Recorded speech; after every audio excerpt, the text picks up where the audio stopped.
a wonderful spot I had back there.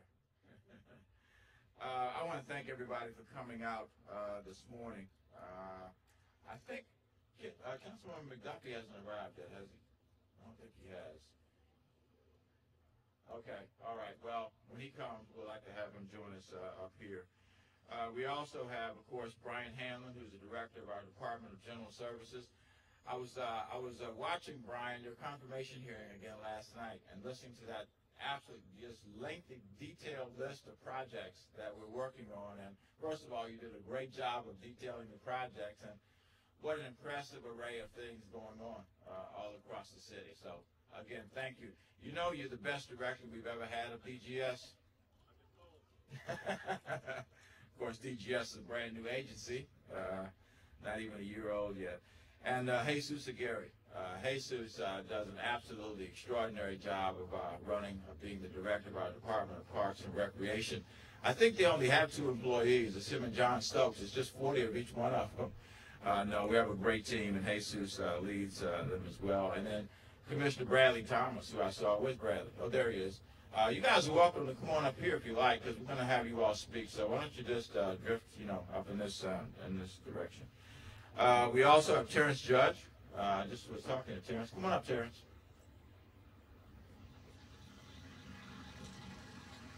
If we successfully do this, the entire audience will be behind me shortly. In addition to Terrence being here, he's the president of the Metropolitan Basketball League, which runs team games here on Saturdays. And also Joyce Paul, who's a longtime friend and colleague. She's representing the Concerned Coalition for the New York Avenue Playground, and as always, keeps people on point in terms of what they are supposed to do for our city. We're all here today to officially open the newly renovated New York Avenue Recreation Center and Playground, and also to talk about future programming. Just on a personal note, this is really like coming home for me. I went to high school across the street at Dunbar High School. The Dunbar I went to was up there. There's a Dunbar up there, and now a Dunbar to be right there. We, of course, are building a brand new Dunbar that will open in about a year and be ready for that school year as well. And my first organized football was with number 2 boys, was now Boys and Girls Club. And, of course, it's still here doing great things for kids. In fact, the club is named for 2 men, Julius Wyatt and Bill Butler, both of whom were my coaches when I was a kid playing at Boys Club. So it's great to see them being honored for the great work that they have done. We are investing in playgrounds and recreation centers because we know that every child should have the opportunity to experience what so many of us have experienced over the years. You may not know that there's 78 playgrounds and 68 recreation centers in the DPR portfolio, which is a lot. It's probably the biggest portfolio in the city. I think in terms of DCPS schools, it's like 123, so it obviously exceeds those numbers as well. In recent months, we've opened playgrounds in neighborhoods such as Shaw, Columbia Heights, Shepherd Park, as well as Fort Lincoln. And we are working now on Fort Stanton, on Berry Farm, and Parkview.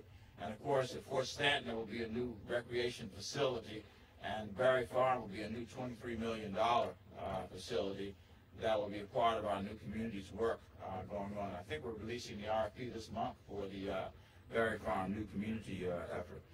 And there's much more on the drawing board. We are launching a $9.3 million playground initiative, which we talked about recently. We had Councilmember McDuffie with us. That will upgrade a lot of our playgrounds. And I cited that project in our One City action plan. See, that's Tommy. I mentioned his name, and voila, there he is. Welcome, sir. All right.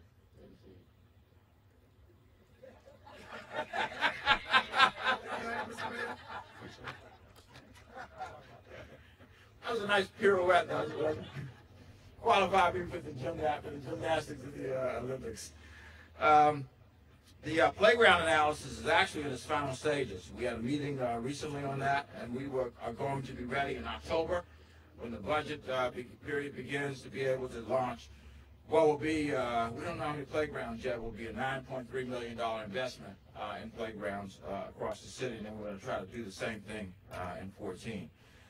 So again, we're moving forward on the commitment to be able to do this. This effort,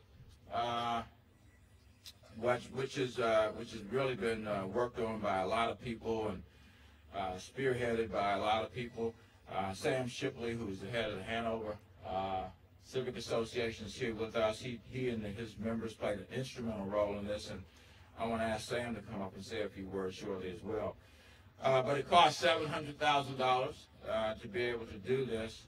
Repairs the existing playground equipment, new landscaping, lighting and windows in the building, new water heater, new furniture, new computers, painting, and then renovating all the restrooms, especially to be able to meet ADA compliance standards.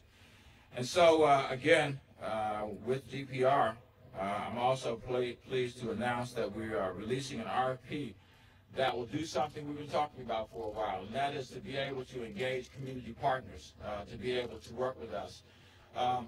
We have great facilities in the city, and people often ask us, do we have enough staff to do all the things we want to do? And of course the answer is no. We have a lot of community partners here in the city who do great work, who really don't have adequate facilities within which to be able to locate and do their work. And so we are looking forward to joining forces with them for them to be able to assist with programming, and they'll be able to do it in first-class facilities. The first two sites will be here at New York Avenue and then at Randall Recreation Center, of course, which is the Southwest. And we all know the extent to which DPR programming contributes to not only our young people in the city, but also to our adults. And I happen to be one who participates in the adult programming here in the city because I still play ball, at least now down to once a week. It used to be 5 days a week. I can't do that anymore. Anyway, we're delighted to have all the folks with us. As I mentioned earlier, Councilmember McDuffie joined us for the announcement of our playground initiative. He obviously has hit the ground really moving and moving quite quickly and effectively. So I want to ask him if he would come up first and say a few words, and then we'll introduce additional people. Please join me in welcoming the Ward 5 Council Member, Kenyon McDuffie.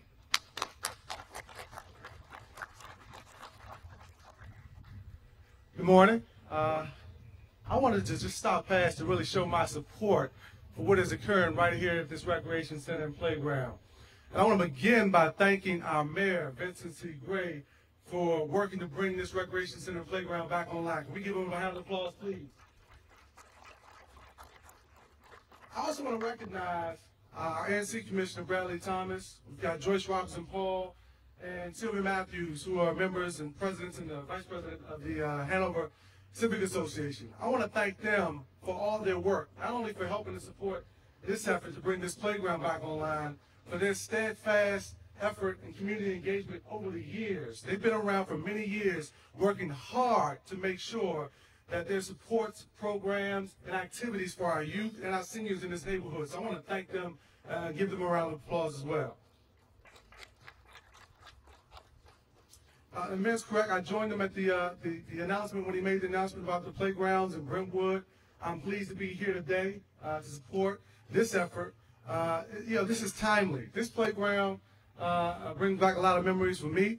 I'm a product of Ward 5 playgrounds, recreation centers, and I'm delighted to see all the progress that is occurring here at this playground today and this recreation center. We've got kids who are flanked to my right, and I'm sure they're excited about it as well. I know the adults, as well as our seniors in this community, are anxiously awaiting this program be brought back online so we can get quality programs and services back to this neighborhood. There are a lot of exciting things going on around Ward 5 right now, but I know that the renovation of these playgrounds in the ward really brings a level of excitement that I think is unmatched with all the engagement that is occurring and the progress that's happening in this ward.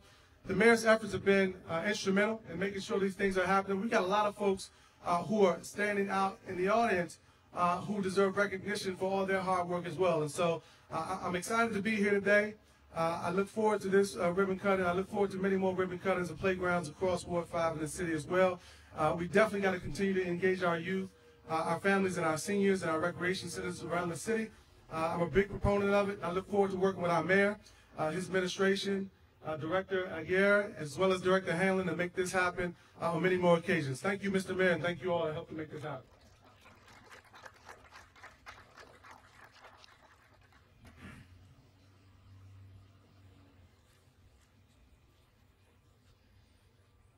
All right, I mentioned the DGS director, Brian Hanlon, who really has, I was kidding him earlier about him being the best director, but frankly, he has done an extraordinary job. He has had the daunting responsibility of having to stand up this agency while we bring together all of these maintenance, construction, renovation functions under one umbrella and move these projects along on a schedule that we want them to move on. So I'm going to call upon him, and then he'll be followed by our outstanding director of the Department of Parks and Recreation, Jesús Aguirre. Ryan? Thank you very much, Mr. Mayor and Councilmember McDuffie. You know, my mom asked me what I do for a living, and I tell her, and she says, well, that's nice. And I said, well, the mayor says I'm the best director of DGS. She says, well, that's nice. Anyway, it's really been an honor and a privilege to have the opportunity to lead the Department of General Services in its first year, and we're looking forward to year 2 starting on October 1, where we're going to continue to advance the mayor's goals to deliver excellence in our community and across the board in our city. As a third generation Washingtonian and standing in this park right now, it's such a delight to be able to be part of seeing our communities and our neighborhoods transform positively. This project, which was about $700,000, and I think really is more focused on the younger set, and we have some beautiful examples of those folks right here, is really part of a continuum of work. We're working to, where we can, deliver kind of co-location projects. We have behind us, and we can hear the sound of construction, the new Dunbar High School, which is going to have recreation components in it as well, a natatorium and weight and fitness areas. So there'll be kind of a continuum of opportunity for young and older folks alike to be able to enjoy this whole community. And just a note about Dunbar, since it's right behind us, about 13 months from now, we're going to be standing here for a ribbon cutting for the new Dunbar, and then the old new Dunbar is going to come down, and then that'll be no more. That'll be kind of an exciting day. Anyway, I'm just excited to be here. I thank the mayor for his leadership, and I'm grateful to be here. Thanks so much.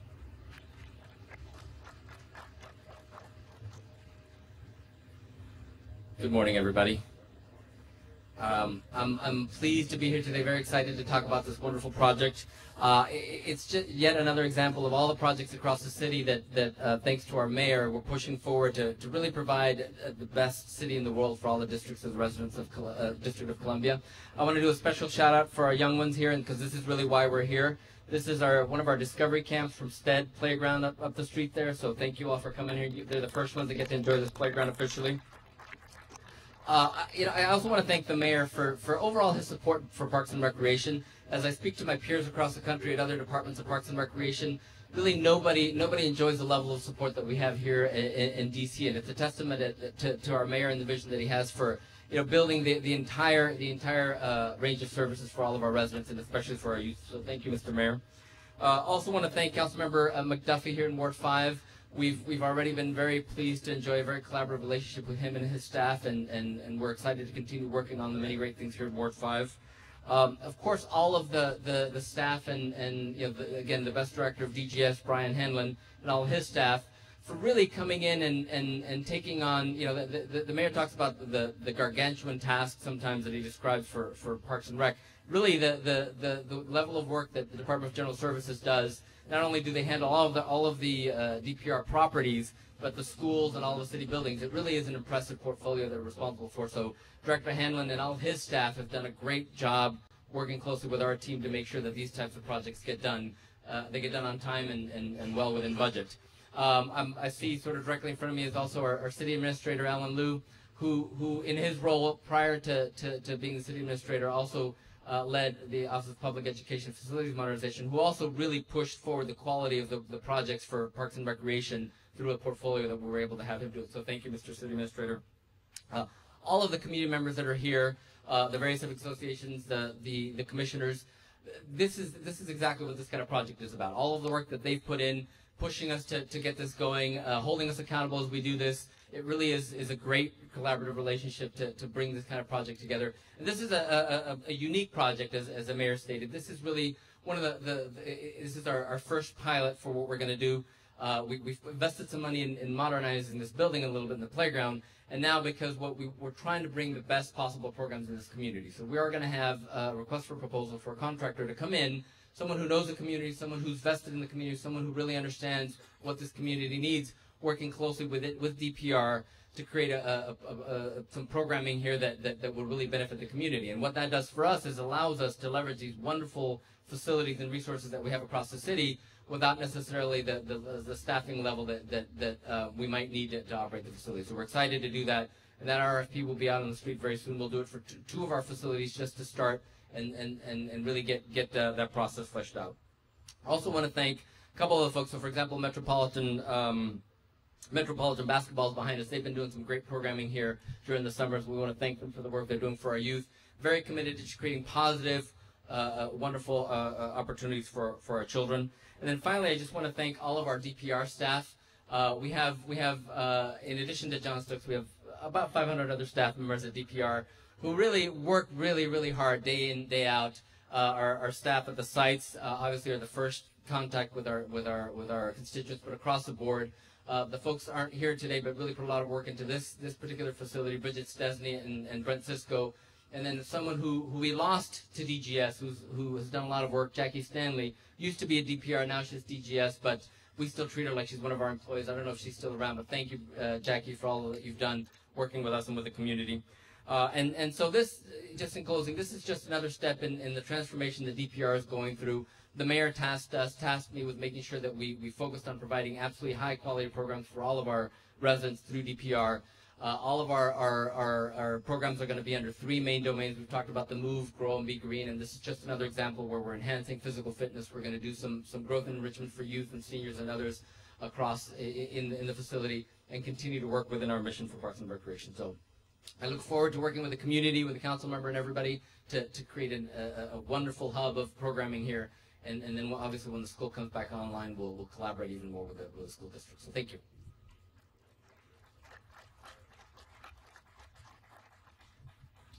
Before we move to our next speakers, I want to also acknowledge the presence of our city administrator. I'm going to ask him to come up here because he really is the guy. You know, when you think about him, he's multi-talented. Of course, we all know that, and we put that at the top of the list. His ability to just get things done. The baseball stadium, the convention center, and what he's done with our schools, and he really has been a catalyst for so much work that we've been able to do in the city. So please join me in welcoming and saying hello to Alan Liu. Okay. Thank you. I always say that it takes a cast of thousands, and we have a lot of people working hard to get all these things done, and I'm proud to be part of it. And I know that the mayor is pushing hard. Usually he's the person that's really pushing all of us to achieve excellence, and we're fortunate that we have a great team working with us. Thank you very much. I also want to recognize we got one of our dear friends who works so effectively with so many kids across the city. I was talking about Armstrong High School earlier. That school really sat in a state of disrepair for so many years until it was taken over by one of our charter schools here in the city. CAP Charter School, headed. The moving force, frankly, is Kent Amos, and Kent is with us today. Please join me in welcoming and saying hello to Kent Amos. By the way, I was telling someone earlier that Armstrong High School, which closed many years ago, actually is the only high school, I think, in the city that has not one, but two members of the National Football League Hall of Fame. Willie Wood being one of those. He graduated from Armstrong High School.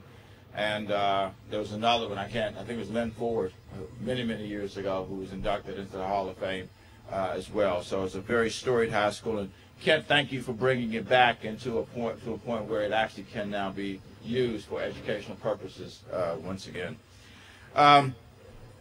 We have some of our community leaders with us here today. First of all, Commissioner Brad Thomas, who I've had the opportunity to work with on a number of projects, especially a small area plan that we have in the budget for fiscal year 13. Very active, engaged commissioner who is representing Commissioner SYLVIA Pinckney here today, who couldn't be with us. But Brad will actually, in the redistricting, will take over the area that includes this playground. And also two members of the community who've been leaders on this project. Sam Shipley, who I incorrectly identified with the Hanover Civic Association, is actually with the Mount Vernon Square Civic Association. And Sylvia Matthews, who is indeed with the Hanover Civic Association. So I'd like to ask Commissioner Thomas to come up, then Mr. Shipley, then Ms. Matthews.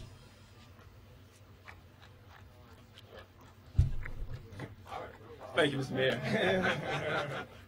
All right. I'd like to start by quoting the words of that great urban philosopher, Fred Rogers, who said, "It's a wonderful day in the neighborhood." You know, I want to thank Mayor Gray, Councilmember McDuffie, Director Hanlon, Director Aguirre, City Administrator Liu, and all of the hard workers of the city administration, Jackie Stanley, who's always been here for us, and all the others who worked so hard to make this day and many others quite possible. I also like to thank Commissioner Sylvia Pinckney, who is the commissioner, the advisory neighborhood commissioner for this single-member district. And I'd like to thank the president of the Hanover Civic Association, Sylvia Matthews, and of course Joyce Robinson Paul, who has tirelessly advocated for the rebuilding and the refurbishing of this playground, this park, for some time. You know, when I first ran for advisory neighborhood commissioner 2 years ago, I had a slogan, and that was a great community on the rise. And because of the actions of the mayor and his staff and many others, that slogan is becoming and has become a reality. Just about 9 months ago, we had the ribbon cutting, or the groundbreaking rather, for the new Dunbar School. 6 months ago, we were at the Florida Avenue Park, where we cut the ribbon on a beautiful new park there. And now we're here to dedicate this beautiful playground facility. You know, it's not enough to just open a park like this, a playground like this. We have to maintain it. And so I pledge to support the efforts of the Hanover Civic Association and Joyce Paul and others in establishing and maintaining a Friends of the Park organization that will keep this playground vibrant for our youth and for our seniors and for all those in between as well. I want to also make sure that everybody present knows that in I think 10 days, on the 18th, Saturday the 18th, there is a Safe Summer Festival that's going to take place right here. It's going to have activities for all of the youth, all of the adults. It's going to have things like face painting and popcorn and snow cones.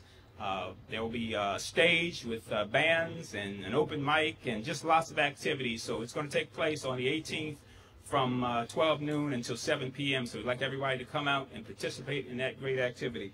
And again, I just want to thank all of those who made this possible, that we pulled together, that we have really made strides in this community, and that this park is just such a beautiful place that we can pass on to the next generation. And thank you all for being here today.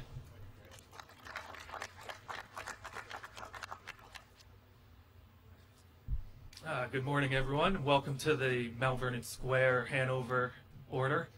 I think this is one of these classic examples of when you get the edges and borders of various neighborhoods, a lot of things don't happen.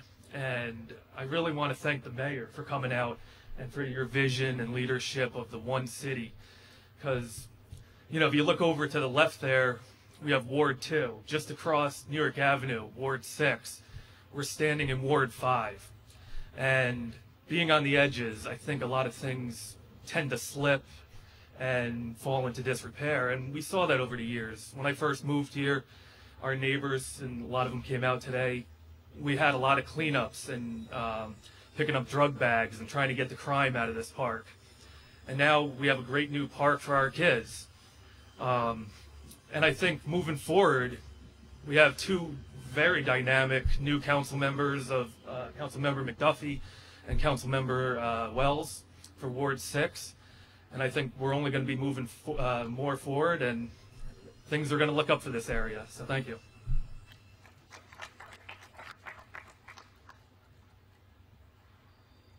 Good morning. My name is Sylvia Matthews. I'm a lifelong resident of the District of Columbia and 63 years in this area. The history on, first of all, I want to thank God for getting this stuff done, and my neighbors for enduring all the hardships before this playground got revived. This playground has 100 years of history. In 1911, Congress created through Appropriation Acts the Public Playground Department under DC Commissioners.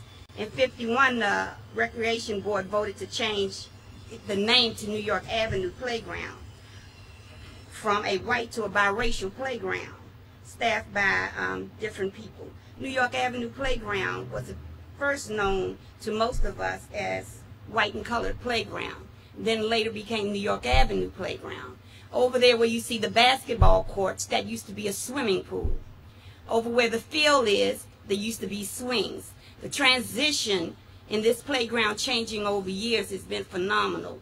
And in the last couple of years, it had become more of a drudge on this neighborhood than a benefit. And to see what it has become today, we are so happy as a neighborhood. And thank you for coming out.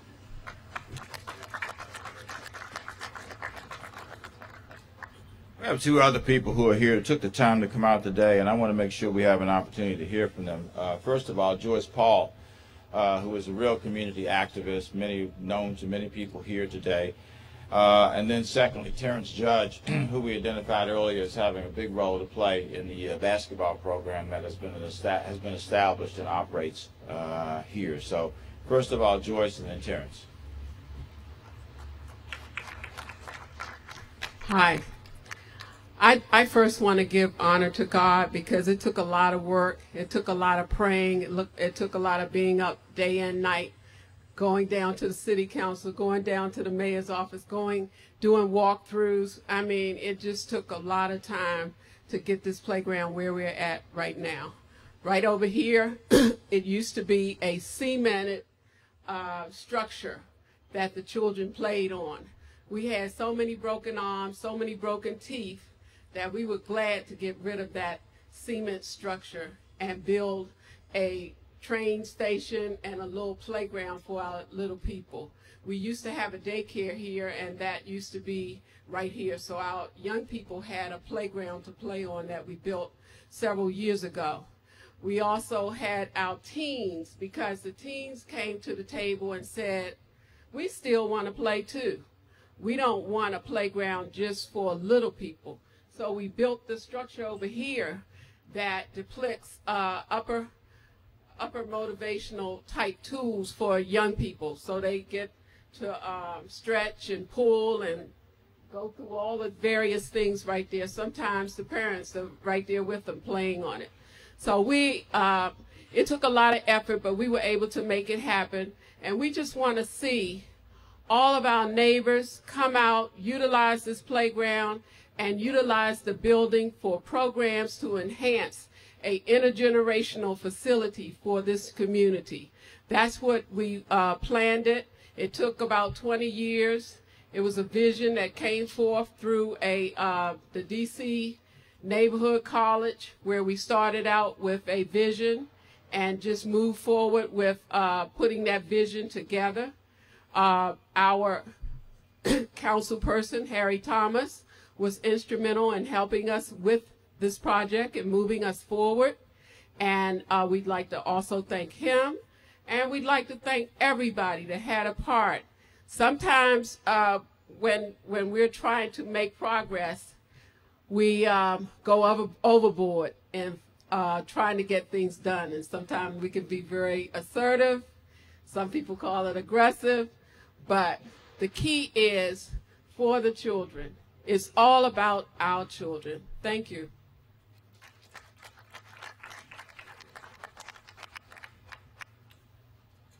Hi, my name is Kevin Jones, the Vice President of the Metropolitan Basketball League. I'd just like to thank the mayor, thank the community, because without their support, we wouldn't be here. And I would like to thank the ANC that always supported us. And, you know, I would just appreciate everyone here supporting the playground. My name is Terrence Judge, President of the Metropolitan Basketball League. My partner and I, Kevin Jones, 12 years ago, we founded the Metropolitan Basketball League in this neighborhood to quell the violence of the youth around the surrounding neighborhoods, surrounding the playground. These kids were really killing each other over those years. And we realized that the basketball tournaments has been able to quell that violence. And we've been able to reach these kids and talk to them. Now we have the largest basketball tournament in the city, summer basketball tournament in the city, with over 600 youth playing every year. So we've been doing this for 12 years. We've been able to coach a lot of these kids and mentor them. So now that we have them recruited to colleges. We have them be able to compete and beat some of the best teams in the nation. So now these kids have gone to college on to full scholarships. And we continue to fight with these youth to make sure that they get a good education, make sure they come back and serve as, you know, residents and proud of their neighborhood. We have one youth in particular who's gone on to play overseas professionally, has come back now and is coaching with us. And when you see that kind of change, these youth look up to that. And that's something they can strive for. So we continue to fight. We realize that we are making a difference in this neighborhood. We make a difference in the lives of these youth. And we wouldn't be able to do this without the help of DPR or the residents of this neighborhood and Joyce Paul. And we have other people that helped us out along the way, particularly one of the cameramen, Curtis Mosey, C-Web. And also we work with other organizations in D.C. As far as Department of Employment Services, we start employing some youth, summer workers, to start doing sports reporting as well. So they do sports casting and video and things like that and take pictures. So we're expanding our base onto more activities and more projects and more programs for these youth. And come out and support us. This weekend we're handing out over 200 trophies to these youth on Saturday. So come out. We have about 15 games on Saturday. Please come out and join us. And tonight also our college youth and our 19 under teams will be playing tonight for championships because they're going off to college early. So we're going to end their tournament early. But for the youth, this weekend we have kids as young as 7 all the way through 16, 17 playing this weekend. So thank you very much.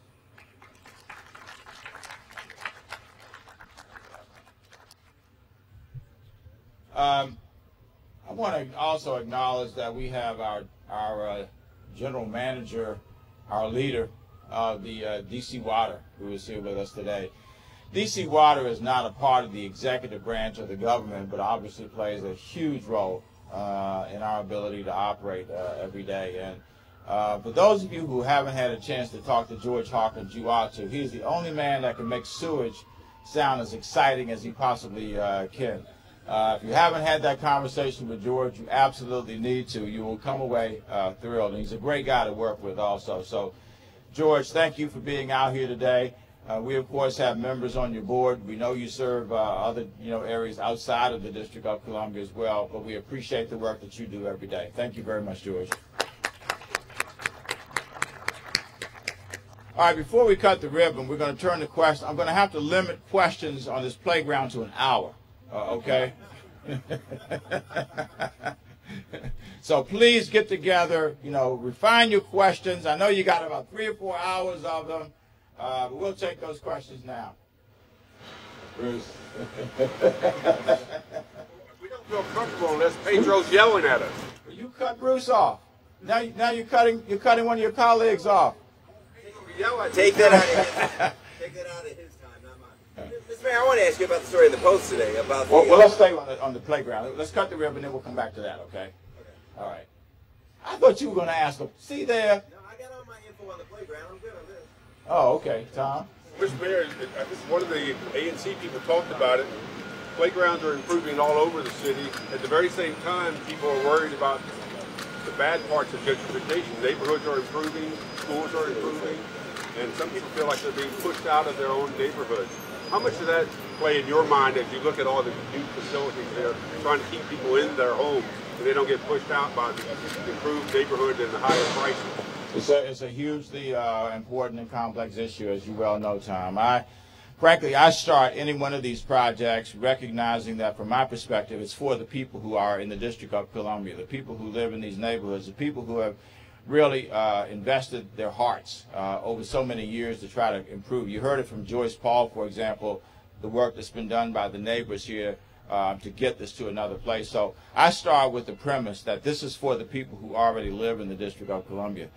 I also recognize, too, that, you know, as neighborhoods improve, they become more attractive. We're seeing our population grow by 1,000 people a month at this stage. People coming in to the city. Hopefully some people who formerly lived in the city are moving back. It's one of the reasons, frankly, why I, several months ago, appointed the Housing Task Force to work on how we look at affordable housing. They will be finished their work in about 3 months. And we look forward to their recommendations. As some of you will recall, I asked Debbie Ratner and Harry Sewell, who's the Director of Housing Finance Agency, to chair that. And we have lots of people involved in it. We have brought on, by the way, since last January, we brought on about 1,100 new units of affordable housing. We have 1,100 more in the pipeline. But I also know that it's a daunting task that we have before us, and every city is seeing the same thing. San Francisco, New York, Philadelphia, you name it.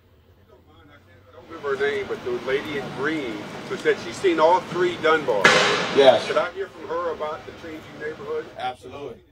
Come on up, Sylvia. Could you tell me your name again? That will have it on the record. Sylvia. Sylvia. Matthews. Matthews. 1 T or 2? 2. The new stuff, the way it was. The new stuff and the way it was. Okay. We have to learn to be together. That's not always one place when they first come in. I mean, neighbors have to learn about each other. I mean, on my street, it has been no problem because I had the artist studio across the street. I live down here on N Street, and for years there was an intergenerational and biracial progress going on N Street. Since different people are coming in, we have to learn to be courteous and respect each other's traditions and beliefs.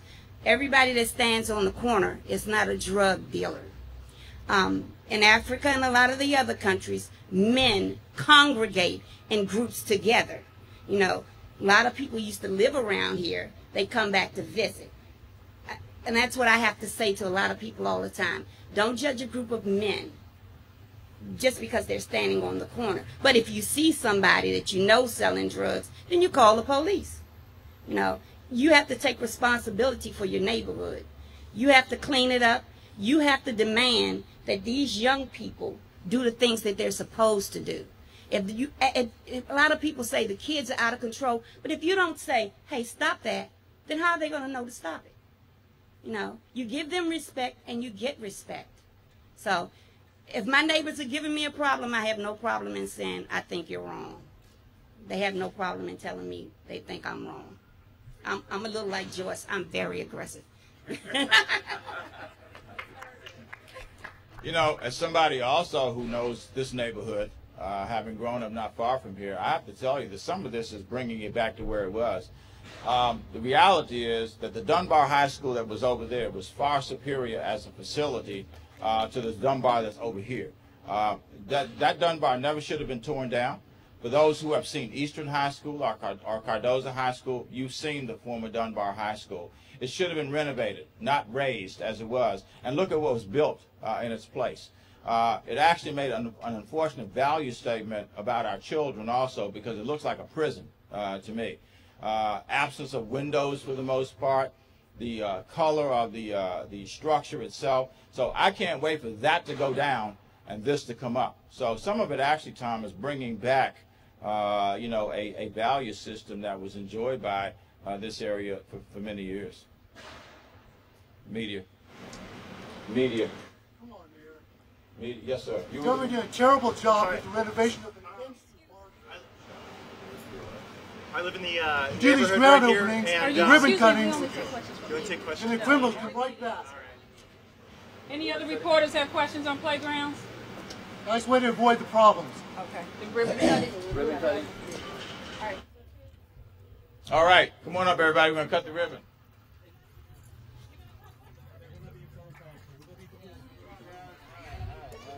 Let people down, please.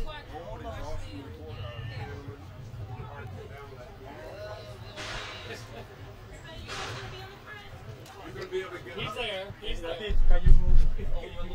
You have to move on to your... Hey, young man. It's Sherwood. Just claim Sherwood. Hey, Bryce. Bryce. Can you sit down, please? No, I can't get up. Go to your left.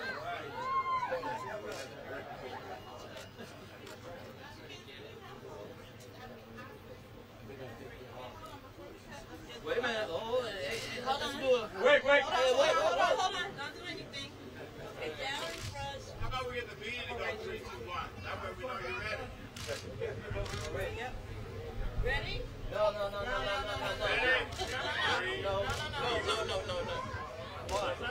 Wait, go.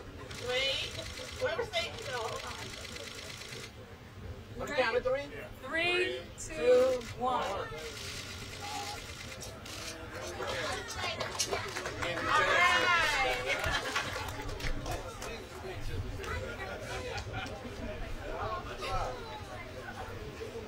You young guys, just you get up. Oh, very good. I did.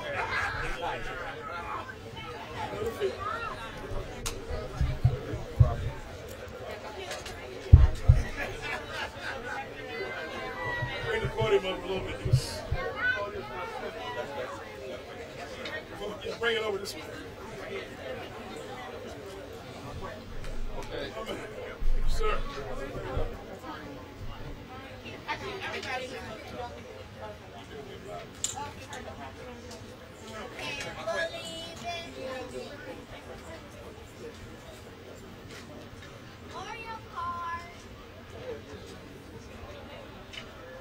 All right, everyone look this way, please.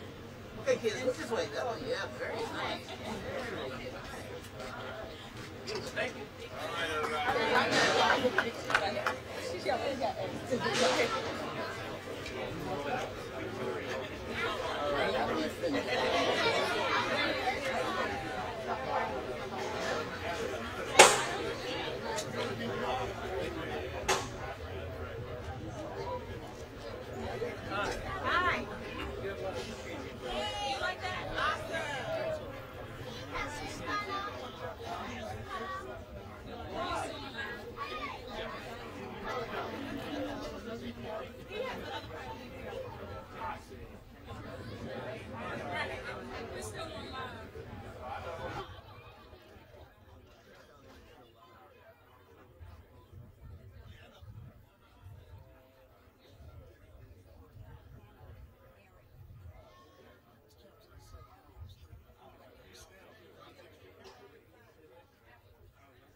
Okay, well, I know you all want to continue with these playground questions, so go right ahead. We'll take a few more minutes on the playground. Bruce, we'll start with you, okay? You had your hand up first. Mr. Mayor, I talked to Dr. Gandhi's office yesterday, and he's done his internal investigation, and his staff says he's satisfied with how they conduct these commercial assessments. If you look at the Washington Post story today, it talks about the FBI's investigating. It's suggested that commercial developers have gotten some kind of break to the tune of $2.6 billion from the city. I mean, your response to all this? Well, first of all, I didn't know anything about the issue because this until Dr. Gandhi briefed me just the other day. Unfortunately, I've not read today's story. I will read it later today. And I think whatever investigations are going to be conducted, we should go ahead and let them unfold, and we'll find out more as a result of that. Do you have any concerns about how commercial developers and their properties are being assessed, though, and how they're appealing and getting some of these assessments reduced? Well, you already remember that I actually did legislation when I was on the council to create a new approach. We had the BURPA, as it was called, the Board of Real Property Assessment Appeals. we knew that because everybody was part-time, even though there were very capable people on it, we knew that they were somewhat overmatched because they had so many cases and so little time within which to make sure they were fully, fully up to speed on those cases, that they often were overmatched with attorneys who came in who, are expert in these areas. So what we did was, with my legislation, we created a new board, the Real Property Tax Assessment Appeals Board. It's a full board. There are four of those people who are now full-time, not part-time. They are paid more for the work that they do. We have some part-time folks who are working there as well. So I think we recognized that we felt the city was overmatched, if you will, with those who were representing building owners in the city. Now, we just appointed the new board. I just appointed the new board within recent weeks. They've been sworn in, and they're now getting underway. So that's an aspect, Bruce, that I'm looking to be able to help the city be able to be more effective in these appeals processes. Mayor, if I could follow up with Bruce's question. This post story led the front page of the newspaper and came out last night at 10 o'clock. I guess your staff hasn't alerted you to the full story and its allegations. Some people say it's an overblown story. This has been an ongoing problem. Some people say the FBI investigation is an inquiry, not an investigation. But you don't have any sense of where it is? I don't know. I don't know exactly where it is, Tom. I'm going to read the story today, of course. But I was out early this morning. This was not my first set of events today. I'm going to read it as I often do, during the middle of the day, so I can get ready. Confidence in Mr. Gandhi, who you confirmed? I've worked with Nat Gandhi for a long time. I was proud to be able to renominate him for the position. I think you can look at where we were when Dr. Gandhi became the CFO and where we are today. I think he's made an enormous contribution to the city. Critics, though, will come back and say, under Dr. Gandhi's watch, the finance and tax and revenue office, lost millions of dollars to a middle manager, who was stealing money. There have been other scandals, and the critics of Dr. Gandhi are wondering why he's still standing at this point. But well, again, I not to be redundant, Bruce, but I really appreciate, I respect the work that Dr. Gandhi has done for this city. When he became the CFO, we were in desperate straits. He followed soon after. He wasn't the immediate person immediately after, but he followed soon after Tony Williams as the CFO. And really, the city has come a mighty way. Not solely due to the CFO, of course, but I think the city has come a mighty way with his leadership, and I enjoy working with him. I think he does an excellent job for the city, and I look forward to continuing to work with him. He says that the amount of the assessed reductions is about 2% of the universe of commercial property assessments. That 2%, that doesn't bother you? That's okay? I mean, that's how Dr. Gandhi explained it. We're only talking 2%. No, I think any amount that we would lose would bother me. The question is, what does that translate into, in terms of the assessments themselves, then what does that translate into tax dollars that would be available to the city? But, at its core really is, why did it happen? And I think that's what we'll learn more about. Tom? Mr. Mayor, on a separate subject, the Board of Elections today should approve the Initiative 70 for the ballot November 6th to ban corporate contributions to campaigns, transitions, inaugural parties, breathing the air, whatever it does. Have you, I don't know quite where you are on this. Do you want people to vote for it, or have you decided? Where are you on Initiative 70? Well, what I'm going to do is, we are in the latter stages now of putting together our own legislative package, and I think I would ask you all to look at that first. We'll do comparisons between what we're proposing and what this initiative will accomplish, and we'll be happy to talk about it once we've done those comparisons. If I may follow up, did you decide that you're not for the initiative? Will you battle it, or will you just let this play out? I haven't really decided, Tom. We'll talk about that. I really have been focusing a lot on our own legislative package, and we've spent a long time on this and a lot of effort. The Attorney General has worked with us on this. There are citizen groups that have worked with us on it, so I want to get that out. When would that be? I should be finished with my review by the end of this week. Speaking with elections, today's the last day of qualifying for the council chair special election. Are you prepared to endorse Phil Mendelsson at this point? Well, I haven't endorsed anybody, as you know, but I don't have any reservations about saying that Phil Mendelsson is somebody for whom I have an enormous amount of respect. When I came onto the council, I sat next to Phil Mendelsson. He and I developed a good working relationship. He is a hard-working man. I work long hours myself, and frankly, a lot of times Phil and I are the only ones in the building. I remember when I was chair of the council, Phil and I had meetings at 10, 11, midnight, because we were the ones who were still in the building, and of course it made it easy because there was nobody else around. You know, he's been in this position now for a relatively short period of time, but it just seems to me that he's doing a good job at this stage. So again, I have a lot of respect for him. With respect to an endorsement, that perhaps will come later, but if you ask me my assessment of him, it's nothing but positive. Mayor, we've heard some rumors about the Olympics in D.C. in 2014, or 2024 rather. I'm curious what your take is on that idea. Have you heard anything? Have you already kinds of talks? Well, you know, there are lots of people who want me to compete in the Olympics. I will admit that. You know, but my days of being able to be at that level of athletics probably are behind me at this stage. Seriously, we've heard in the last couple of days the possibility of it. And there was a time, I think, when this could have been a tremendous catalyst for growth and development in the city. I think we're doing well, you know, on our own at this stage. On the other hand, when you look at a city like London, you know, they probably had to ask themselves the question of what would be the catalytic effect of bringing the Olympics there. And if we have further discussions about this, that would be part of the question I would want to have answered, and that is, for a city like London that is obviously mature, been obviously here for centuries, what was the positive impact? It certainly brings a lot of attention to a city, without question, but there's a lot of cost that's associated with it as well. You know, one of the things I would want to be able to speak to also is there are a lot of facilities that are built for purposes of the Olympics. I mean, we look at Wimbledon, that was there already. But, you know, the stadia that are built, the indoor arenas, the pools and all of those, and then what happens to those in the aftermath. When I was in China, we saw the Bird's Nest, which was a stadium that was used in Beijing. We saw the Cube, which was where the swimming activities were conducted. And I think they're still working to find full-time uses for those buildings. So that would be part of the question for me. You know, ROI, what's the return on investment beyond bringing a lot of attention to the city that's hosting the games? Have you had some formal discussions about this yet? Or? No. Can I follow that up? Last time there was a proposal to bring the Olympics to this area, they talked about being regional rather than just D.C. They talked about, you know, using FedEx Field and going all the way up to Baltimore. Do you think that's more practical for this area? Oh, you couldn't do it. You couldn't do it if it was just the District of Columbia. I mean, look at London.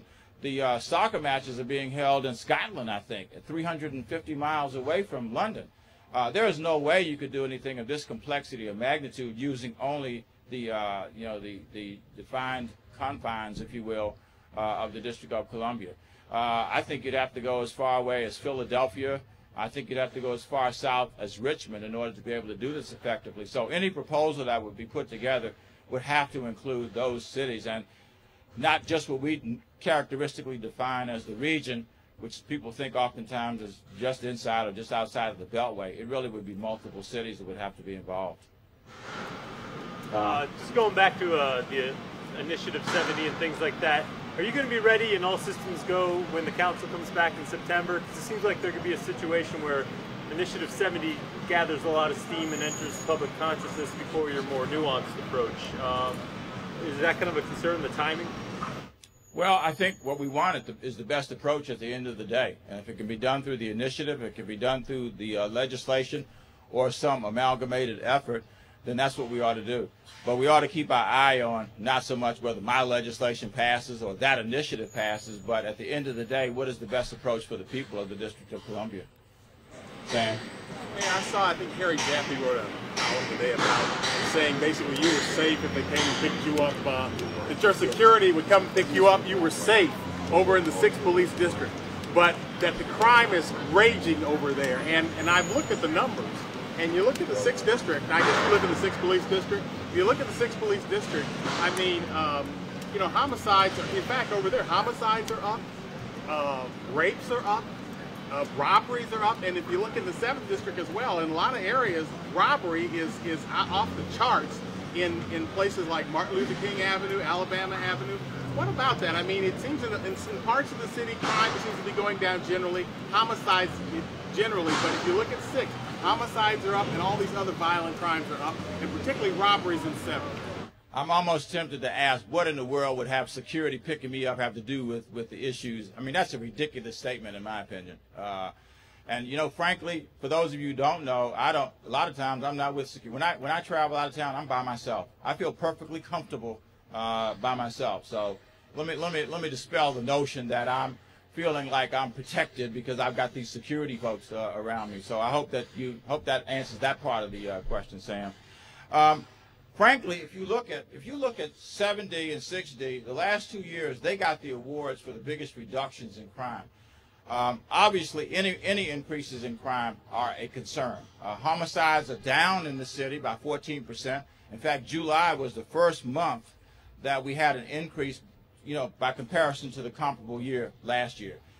January through June, I see you, Tom.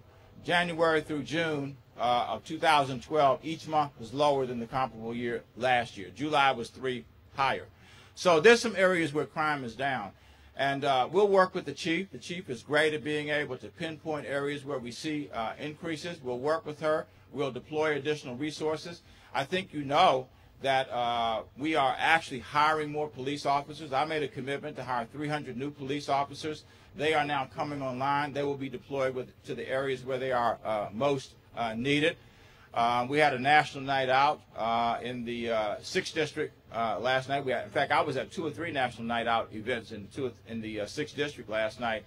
And a lot of the discussion was around neighborhood watch programs and the role of communities in being able to combat some of this. So where there are spikes, and we see spikes from time to time, as you well know, because that's historically the case in any city, we will attack those issues immediately with additional resources. Just a couple more questions. Sorry, Doctor. Go ahead.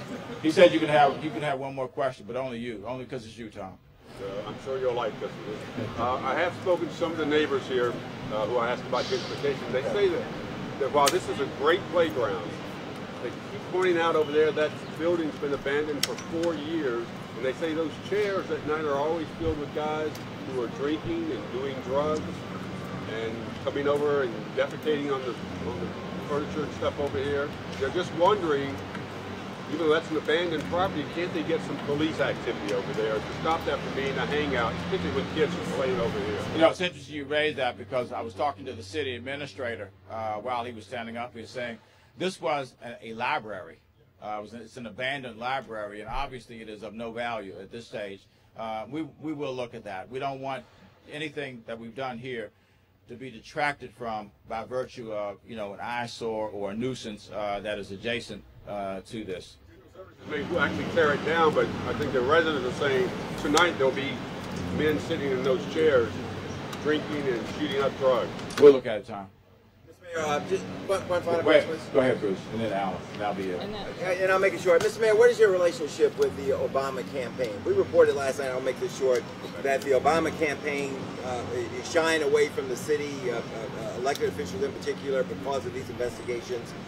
There won't be any, appearances here, by the president, first lady, or even surrogates.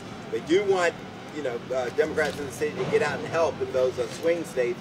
They won't be doing anything here. They're trying to avoid the photo op. Can you address that? Well, frankly, we just had a long discussion with the campaign coordinator for President Obama, probably about a week and a half ago, about things. They were asking us for assistance in a number of ways, not the least of which is to go to other areas like Virginia and help out. So I'm not sure that there's a connection between what my experience has been and what your inquiry is about. Well, there's nothing inconsistent with what you're saying. Now, yeah, they want D.C. residents to go help them in these swing states, but is there going to be anything visible here? You and the president, you and the... I don't know. I don't know that we had anything last time, to tell you the truth. Okay. Did we? Is D.C. a battleground state? Absolutely. This is a Republican stronghold, and you know it. This is one of the states that's in play. States. Got that? States. One of the states in play. I think the president last time got 93% of the vote. It was a cliffhanger. So I don't think I would construe whether he is here or not as having anything to do with the issues you raised, Bruce. I don't think we'll see the Republican candidate here either because, you know, he's probably thrown in the towel on the District of Columbia. I don't know why he would do that, but he's probably thrown in the towel. I frankly think, huh? Always. I mean, there's a slim chance, I suppose, that he could be living here for 4 years. But you know, any presidential candidate is always welcome. Some of these folks have been senators and congressmen, so absolutely, we'd welcome him here. All right, Al. Mayor, I know Chris met with Judy Smith. Have you met with her at all? Your administration? Yes. You've met with her? My administration, no. I've met her. Let's put it that way. I've met her. Let me make a distinction. I've met her. But not on the ongoing investigative No. stuff? Before that becomes a story du jour, I'm not working with Judy Smith, for those who may be interested in knowing. No. Nope. Not a long time. She's a real celebrity. She has a show. She has a show that was patterned after her work. Right? What network is that on? Oh. What is it on, Sam? ABC. You better step up quick, brother. Here, I give you a line like that and you sitting there with your lips just moving. Thank you all.